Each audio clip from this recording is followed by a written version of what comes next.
शंकर का चरित्र कह रहा है कि परहित की भावना भी हमारे जीवन में शिव तत्व को प्राप्त करती है। शिव पुराण क्या है?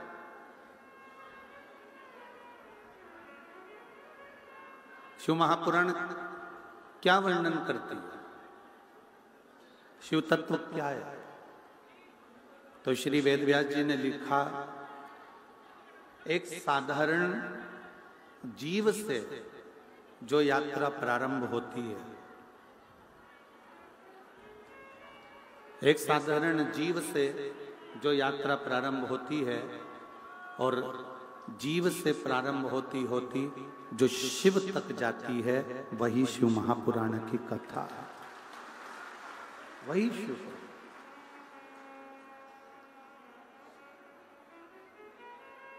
जीव से प्रारंभ हुई, शिव तक पहुंच गई। नर से प्रारंभ हुई, नारायण तक पहुंच गई। मन से प्रारंभ हुई, महादेव तक पहुंच गई। एक मनुष्य का जीवन कैसे होना चाहिए और उस जीवन को जीते जीते जीवन के आनंद में पड़े पड़े फिर वो शिव तत्व तक कैसे पहुंचे, शंकर भगवान की अविरल भक्ति तक कैसे पहुंचे, शिव उपासना तक कैसे पहुंचे। शिव महापुराण की कथा कहती है कि जीव से शिव तक की जो यात्रा है वो शिव पुराण का प्रथम स्कंद से लेकर सारे स्कंद उसके यही वर्णन करते हैं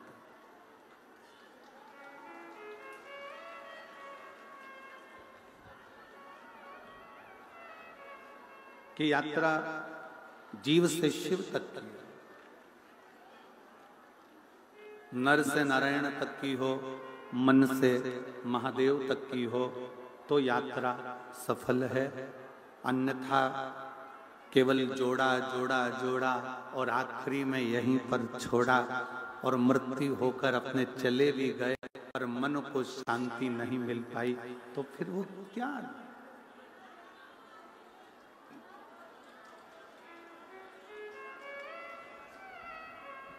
फिर क्या है?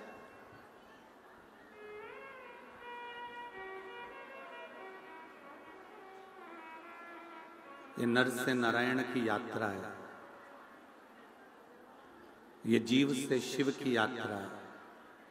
और जब जीव से शिव की यात्रा प्रारंभ होती है, जीव जब अविरल भक्ति में, भगवान की भक्ति में डूबता हुआ, भगवान के भजन में डूबता हुआ, भगवान के स्मरण में डूबता हुआ शिव तत्व तक जाता है, तो ये मानकर चले कि फिर उसका पुनर्जन्म इस मृत्यु लोक में नहीं होता, वो परमात्मा के धाम में, शिव के धाम में सदा विराजमान रहता।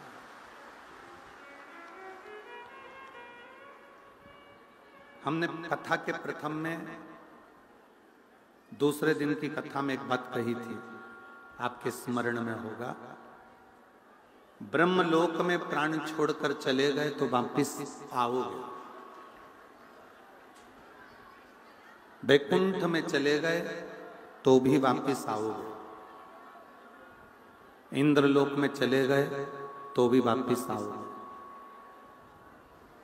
गरुण वरुण पितृ ये जितने जितने लोक हैं इन लोक में जाओगे तो वापिस आओगे।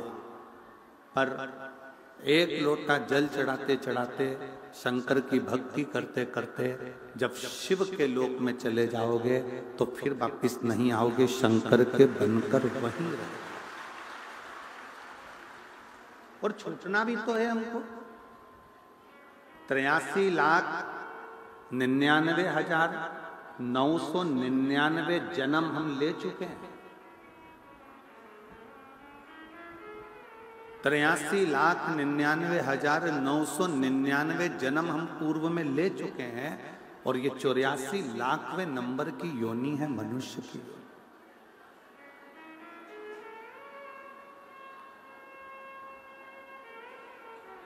अब 83,99,999 योनियां काटने के बाद ये 84 लाखवें नंबर की योनि मिली है और ये योनि भी ऐसी चले जाए और फिर कोई जलचर, थलचर, वायुचर, कीड़े बने, पतंगे बने, फिर जीव बने, जंतु बने, पशु बने, पक्षी बने, वृक्ष बने, बनते बनते फिर वापिस ये मनुष्य की देह में आ गए और फिर वही उलझनों में फंस गए।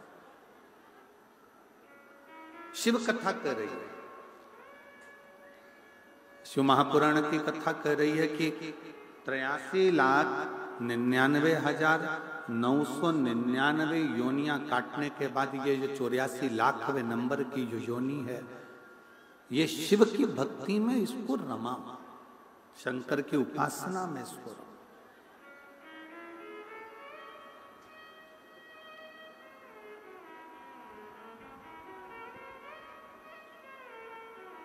गंगा जी क्या करती है?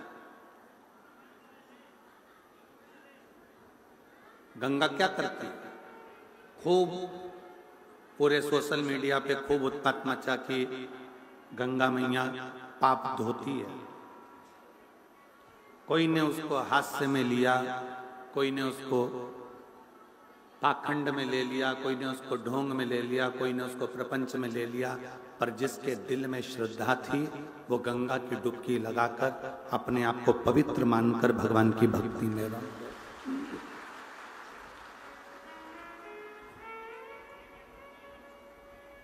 जिसके दिल में विश्वास होता है ना, जिसके हृदय में भगवान के प्रति भाव है, श्रद्धा है, विश्वास है, वो अपनी परमात्मा की एक सीढ़ी तक चढ़कर आगे बढ़ सकता। ये जितने ये पत्र होनाते हैं ना, ये सारे पत्र पीछे ढेर लगे पड़े हैं। इन पत्रों में मोबाइल नंबर भी रहता है, एड्रेस भी रहता है। कोई कोई पत्र लिखते हैं, गुरुजी हम सीहोर भी गए, कंकर शंकर भी पूजन करी, हमने एक जगह की कथा भी सुनी, तो भी बाबा ने देने में देरी कर दी। क्यों? थोड़ा सा इंतजार करो, थोड़ी फाइल अगर मोटी है ना तो उसको पढ़ने में थोड़ा समय लगता है। पूर्व के कर्म का जो लेख लिखा हुआ है ना, पूर्व का जो तुम कर्म कर कर आए हो उसका लेख जो भाग्य में लिखा है, उसको मिटाने में थोड़ा समय महादेव को भी लगता है, थोड़ा सा। और ये सब आपको स्मरण में होना चाहिए कि ब्रह्मा जी ने तो आंदोलन कर दिया था कि मैं ब्रह्मा पद से इस्तीफा देता हूं। ब्रह्मा जी ने कह दिया था मैं ब्रह्म पद से इस्तीफा देता हूं, मैं ब्रह्मा जी का पद नहीं लेना चाहता।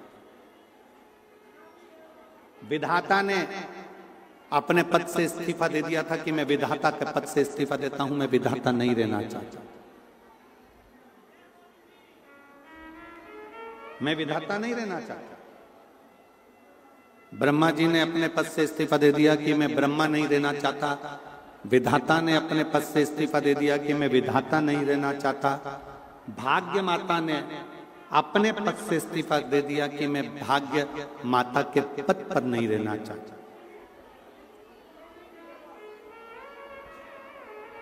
मृत्यु देवी ने इस्तीफा दे दिया कि मैं मृत्यु देवी नहीं रहना चाहता। किसके लिए? ये ब्रह्मा जी इस्तीफा दे रहे हैं, क्यों? ये विधाता इस्तीफा दे रहे हैं, क्यों? भाग्य माता इस्तीफा दे रही है, क्यों? मृत्यु देवी इस्तीफा दे रही है, क्यों? किस लिए? केवल एक कारण था कि भगवान शंकर अड़भंग हैं, वो बिना सोचे समझे तुरंत उठाकर दे देते हैं और हमारा लिखा हुआ बेकार हो जाता है। हमारा लिखा हुआ बेकार हो गया। हमने जो लिखा वो श्रेष्ठ नहीं। ब्रह्मा जी ने मार्कंडे जी की उम्र लिख दी थी कि इतनी उम्र में इसको मरना है। विधाता ने राजा श्वेत के लिए लिख दिया था कि ये जल चढ़ाने के लिए जाएगा और मरेगा, वो ना मरा। मार्कंडे जी नहीं मरे, राजा श्वेत नहीं मरा, राजा रत्नाकर नहीं मरा, किस लिए?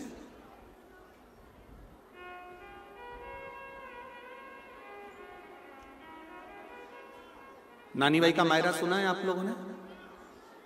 हाथ उठाओ जरा, सबने सुना है? नानी बाई का मायरा यदि आप लोगों ने सुना है तो उस मायरे में आपने सुना होगा नरसिंह मेहता किसके भक्त थे? जम के बोलो। सांवरिया सेठ। सांवरिया सेठ के भक्त थे। पर सांवरिया जी से मिलाने वाले नरसिंह मेहता को कौन थे? भगवान शिव।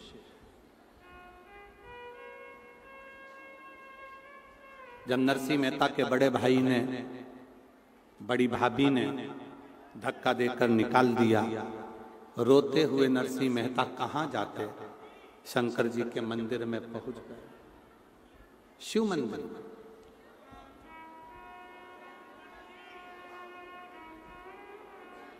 शंकर भगवान के मंदिर में पहुंच गए और शिव मंदिर में जाकर नरसिंह मेहता रात भर रोते रहे। रात भर उनकी आंखों से आंसू बहता रहा, पूरी रात।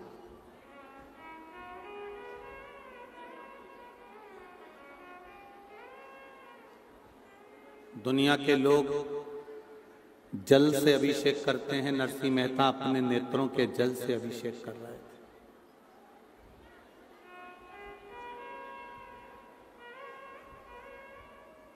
नरसिंह जी अपने नेत्रों के जल से अभिषेक कर रहे थे। रोते रोते नरसिंह जी को नहीं मालूम था कि हर महीने शिवरात्रि आती है, प्रत्येक महीने शिवरात्रि आती है। ये नरसिंह जी के स्मरण में नहीं था। जैसे 7 दिन की कथा में छठा दिन शिवरात्रि का होता है। श्री गोपाल कांडा जी अभी वर्णन कर रहे थे कि कुटिया के बाहर कई किलोमीटर तक जाम पड़ा हुआ है और कुटिया में एक भी जगह ऐसी नहीं है जो खाली पड़ी हो। लोग छतों पर भी जाकर बैठे हुए हैं और पूरा भरा, पूरा भरा।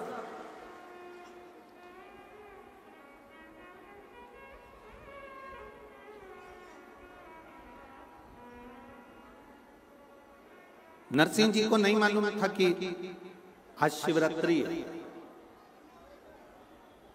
ऐसे कई शिव भक्त हैं जिनको नहीं मालूम कि कथा के छठे दिन, कथा जब विराम होती है 7वें दिन, तो उसके एक दिन पहले शिवरात्रि कथा के अंतर्गत आती है।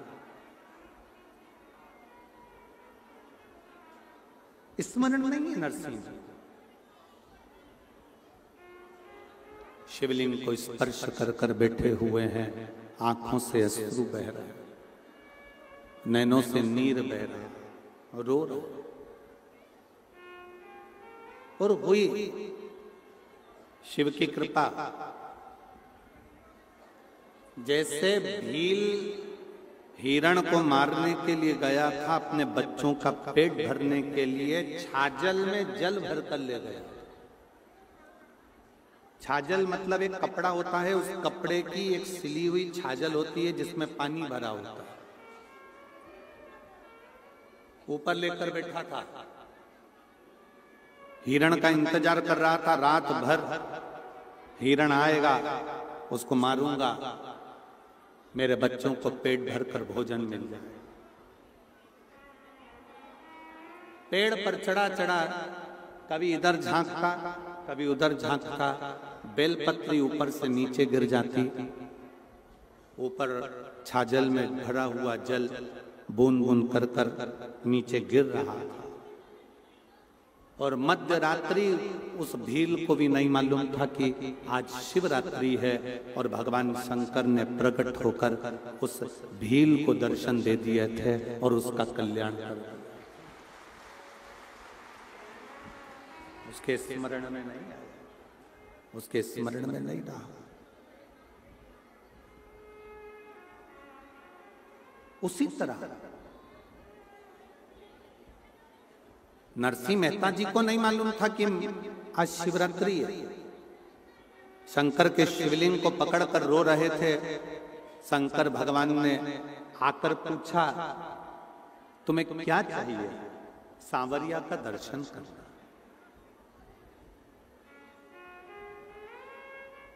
नरसिंह जी को ले गए, नंदी पर बिठाकर सांवरिया का दर्शन कराया गौलोक धाम।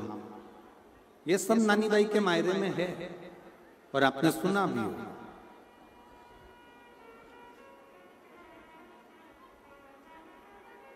नंदी पर बिठाकर लेकर गए।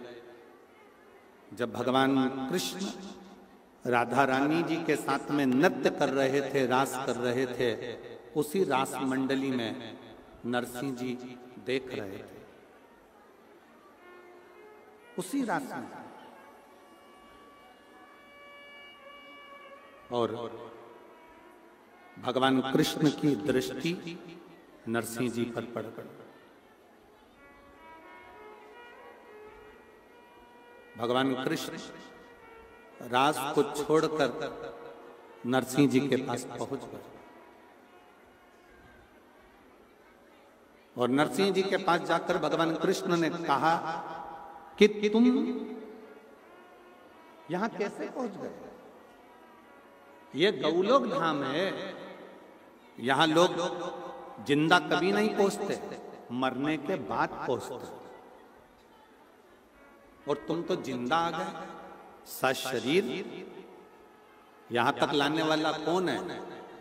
नरसिंह जी ने हाथ जोड़कर कहा, वो सामने जो नंदी पर बैठा हुआ है, त्रिकालदर्शी कैलाशी अविनाशी शिव, वो मुझे सशरीर यहां तक लेकर आया।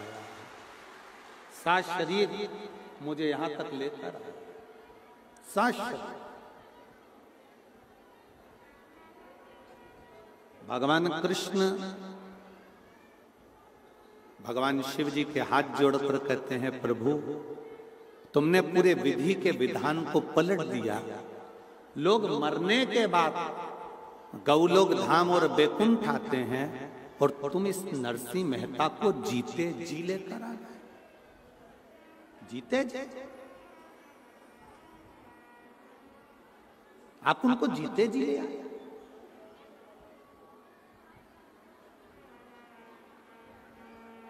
भगवान शिव जी ने कहा, इसके आंसू नहीं देखे गए मुझसे। थोड़ा रिटर्न बढ़ाइए, रिटर्न। इसके आंसू मुझसे नहीं देखे। ये रो रहा था, नेत्रों से आंसू बह रहा था। इसके नयन के जल मुझसे नहीं देखे, आंसू नहीं देखे गए। इसलिए मैं इसको लेकर आ गया। मैं इसको लेकर आ गया। मेरे शिव, मेरे ओघड़दानी, मेरे शंकर, मेरे त्रिकालदर्शी, मेरे कैलाशी, मेरे अविनाशी, मेरे भगवान देवाधिदेव महादेव, मेरे शंकर किसी के आंसू नहीं देख पाते हैं। शिव के आंसू नहीं देख पाते, किसी के आंसू। मेरे शंकर भगवान किसी के आंसू नहीं देख पाते।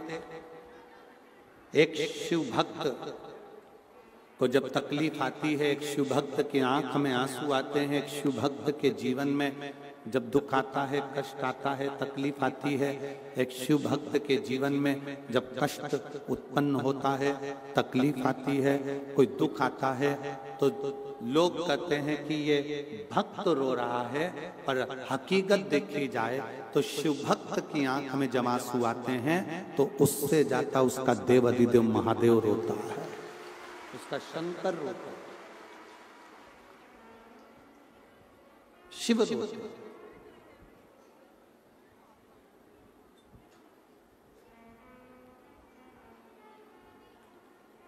राम कथा किस किसने सुनी है?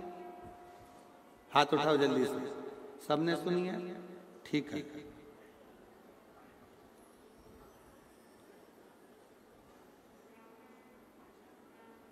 शक्ति छोड़ी गई थी। हनुमान जी संजीवनी लेने के लिए गए थे। बाण किसको लगा था? जम के बोलो। लक्ष्मण जी।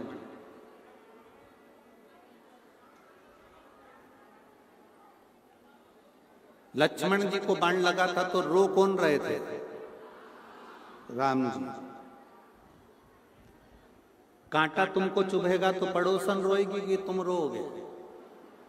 बोलते जाओ जल्दी जल्दी। कांटा तुमको चुभाए तो तुम रोओगे कि पड़ोसन रोएगी? अपन रोएंगे। कष्ट अपने को है तो अपन रोएंगे। दुनिया के लोगों को लगा कि लक्ष्मण जी को बाण लगा, पर लक्ष्मण जी तो 14 वर्ष तक नारी और निंद्रा का त्याग कर कर गए थे। उनके तो रोम रोम में राम समाया था। जहां बाण लगा वहां भी राम था, इसलिए राम रो रहे थे, लक्ष्मण सो रहे थे।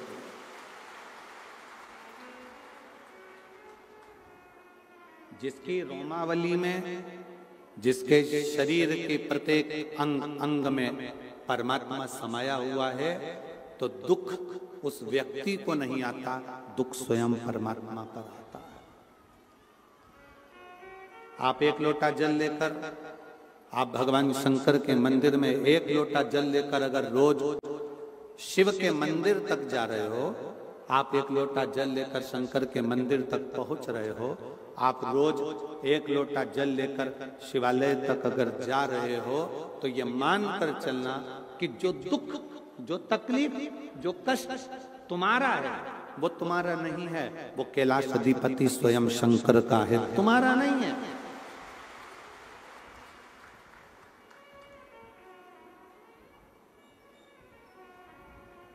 जब तक शिवालय नहीं गए थे ना, तब तक दुख तुम्हारा था। जब तक शिव महापुराण की कथा में नहीं गए, तब तक तकलीफ तुम्हारी थी।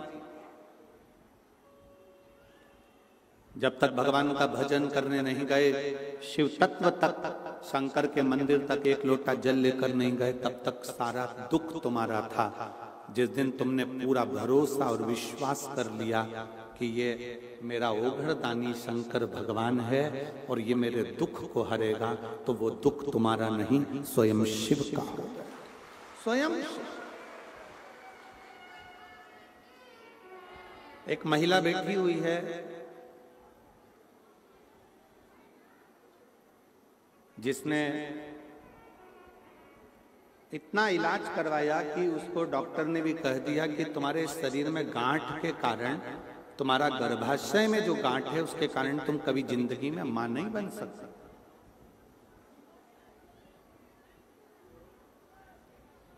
तुम मां कभी नहीं बनोगे, क्योंकि तुम्हारे गर्भाशय में गांठ ऐसी जगह पर है कि मां बन ही नहीं सकती। एक एक बड़े से बड़े हॉस्पिटल में उसने जांचें कराई, पत्र है उसका।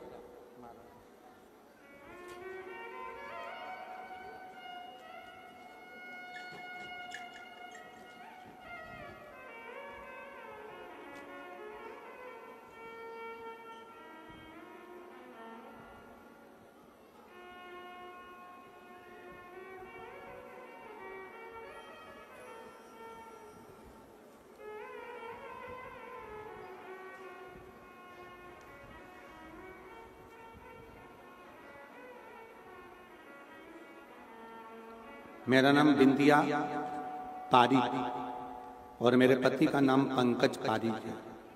गांव बिरान, तहसील क्या लिखा है, भाबद्रा, कावद्रा, भादरा, तहसील भादरा, जिला हनुमानगढ़।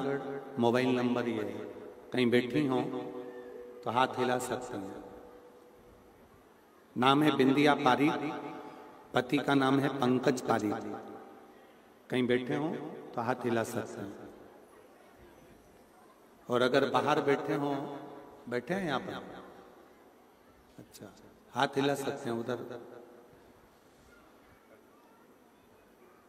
बच्चादानी में ऐसी जगह गठान थी कि डॉक्टर ने मना कर दिया था कि तुम कभी मां नहीं बन सकते, कभी आप मां नहीं बने। 1 साल 2 साल 3 साल 4 5 साल ऐसे निकलते चले गए और संतान का सुख नहीं। तब डॉक्टर बोले अगर तुम बच्चेदानी का ऑपरेशन करा लो तो भी तुम मां नहीं बन सकते। अब ऑपरेशन भी कराओ और मां नहीं बनता हूं तो फिर ऑपरेशन कराने से लाभ क्या? तब थोड़ा थोड़ा ऐसा लगने लगा कि मेरे जीवन में संतान का सुख है। तब मेरी भाभी आस्था चैनल पर वो प्रदीप मिश्रा कथा करते हैं और उन कथा को सुनना चालू करो। उस दिन से टीवी के आगे आसन लगाकर कथा सुनने लगी और कथा में गुरुजी आपने जो बताया सफेद आंकड़े की जड़ का उपयोग करना चाहिए, मैंने वो भी किया। हर रोज मंदिर जाना चालू कर दिया। मंदिर में झाड़ू लगाती, पोछा लगाती और बाबा से विनय करती। पशुपतिनाथ का व्रत भी करा, एक व्रत करा। सीहोर गई, कंकर शंकर पूजन करा तो भी मेरे औलाद का सुख नहीं आया। सीहोर जाने पर कंकर शंकर पूजन करने पर भी जब मेरे को औलाद का सुख नहीं हुआ, तब मैं आशा लगाकर डॉक्टर को दिखाने गई तो डॉक्टर बोले तुम मां नहीं बन सकते। पर आप अपनी कथा में कहते हो कि विश्वास मत टूटने देना। वो कंकर शंकर है, इतना अच्छा देगा कि तुमने सोचा भी नहीं होगा। हम कंकर शंकर लेकर आ गए, रुद्राक्ष को पानी में गलाकर शिवजी को चढ़ाकर जल पीने लगे। फिर वापिस सफेद आंकड़े की जड़ बांधी, पशुपति व्रत वापिस करा और बाबा से विनय भी कंकर शंकर की पूजन करते कहते रहे बाबा तू तो 3 महीने में गोदी भरता है। लोग कहते हैं सीहोर में जाओ कुबरेश्वर धाम में तो 3 महीने में बाबा देता है, तूने तो मुझे खाली रखा। वापिस आंकड़े की जड़ बांधी, कंकर शंकर पूजन करा, बाबा की कृपा से मेरा गर्भ ठहर गया। गर्भ ठहरा, डॉक्टर कह रहा है कि तुम्हारे गर्भ में बच्चा भले आ गया परंतु गांठ बहुत बड़ी है। फिर निवेदन इस बच्चे को गिरा दिया। हम बाबा पर भरोसा कर कर बच्चे को अपने गर्भ में रखे। आखिरी तक भी डॉक्टर कहता रहा कि गर्भ में गांठ है और बाबा की ऐसी कृपा हुई कि मेरे गर्भ से 2 बच्चों ने जन्म लिया, एक लड़का एक लड़की। 28 जून 2024 को बाबा की कृपा से मेरे घर में एक लड़का और एक लड़की ने जन्म लिया। लोग कहते हैं कि देवता देते हैं पल्ला झाड़ कर और कुबरेश्वर महादेव देता है छप्पर फाड़ कर। थोड़ा देरी हो सकती है, थोड़ा समय लग सकता है, पर देता बहुत अच्छा है। देता बहुत अच्छा। कहीं बैठी हो अपने बच्चों को लेकर, अगर बाहर भी कहीं पंडाल में बैठी हो तो आप अपने दोनों बच्चों को लेकर व्यासपीठ पर आ सकते हो। शिव तत्व किसको कहते हैं? शंकर की। लोग कहते हैं हम एक बार पशुपति व्रत करे, सफेद आंकड़े की जड़ का प्रयोग करा, कुबरेश्वर धाम करा, ये करा। विश्वास भरोसा अगर पक्का है, बाबा देता है, थोड़ा देरी कर लेता है, पर मेरा कुबेर भंडारी दिए बिना रहता नहीं है। छप्पर फाड़ कर थोड़ा सा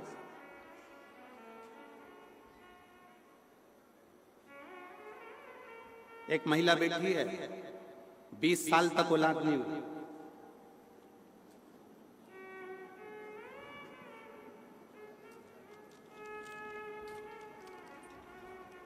मेरा नाम संतोष, पति का नाम सुखदेव मानधनिया। मेरा नाम संतोष, पति का नाम सुखदेव मानधनिया। कहीं बैठे हो सुखदेव मानधनिया जी? आप ही हैं? बच्चा आया है के साथ में? लिया उसको, लिया, आ जाइए। गुरुदेव मैं श्री गोपाल जी कांडा जी को, श्री गोविंद जी कांडा जी को बहुत बहुत धन्यवाद देती हूँ कि उन्होंने हमको ये दूसरी बार कथा सुनने का सौभाग्य दिया है। शायद हम इनका एहसान जिंदगी भर नहीं भूल पाएंगे। गुरुदेव, बाबा को प्रणाम करती हूँ। मेरे घर में संतान का सुख नहीं था। 8 साल तो हमने डॉक्टर को दिखाया, इसके बाद हमने जगह जगह गोदी भरवाई, पर औलाद नहीं हुई। 10 साल निकल गए, 15 साल निकल गए, 17 साल निकल गए, 18 साल निकल गए, 19 साल निकल गए, 20वां साल आ गया। किसी ने कहा शिव महापुराण की कथा जब कभी नजदीक में हो तो जरूर श्रवण करो। हम लोग बाबा पर भरोसा करें और बाबा से विनती कर कर हमने पहले टीवी पर कथा सुनी, फिर पंडाल में जाकर कथा का रसपान किया। गुरुजी, कथा सुनने के बाद भी गर्भ नहीं ठहरा। फिर किसी ने कहा कि आईवीएफ करवा। हम 2 बार करवा चुके थे, फिर वापस करवाया, पर संतान का सुख नहीं आया, वो भी फेल हो गया। तब हाथ में कुछ लगा नहीं, अब करें तो करें क्या। तब बाबा पर भरोसा कर कर शिव की ऐसी कृपा हुई कि हम बाबा की ऐसी कृपा हो गई कि हमने बाबा की कथा को रसतत्व ग्रहण किया और बाबा की कृपा से मेरा गर्भ 19 साल के बाद 20वें वर्ष में ठहर गया। और मैं अपने उस बालक को भी लेकर आई हूँ जिसका नाम मैंने, बेटे का नाम मैंने शिवम रखा है। मैं बाबा को प्रणाम करने के लिए आई हूँ, जो 20 साल बाद बाबा ने दिया है। शिव तत्व किसको कहते, शंकर किसको कहते? एक विश्वास। तुम्हारा 1 लोटा जो जल है ना, इसमें विश्वास होना चाहिए। तुम्हारे 1 लोटे जल में और कुछ भी नहीं है, केवल तुम्हारा भरोसा। मानो तो मैं गंगा मां हूं, ना मानो तो बहता पानी। जिसने मान लिया कि गंगा है तो वो गंगा, जिसने नहीं माना तो बहता पानी है। तुम्हारे मोहल्ले में बह रहा है, सब वो भी बह रहा है।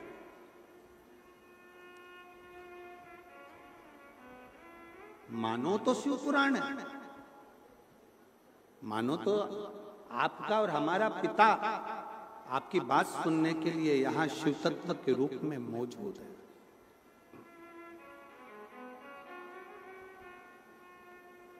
कल श्री गोपाल जी कांडा जी कह रहे थे कि बाबा जी ने तो 2 रोटी दी थी। उसको कौन समझेगा कि ये 2 रोटी का इकाई दी है? कौन ज्ञात करेगा कि ये 2 रोटी किस लिए दी गई है,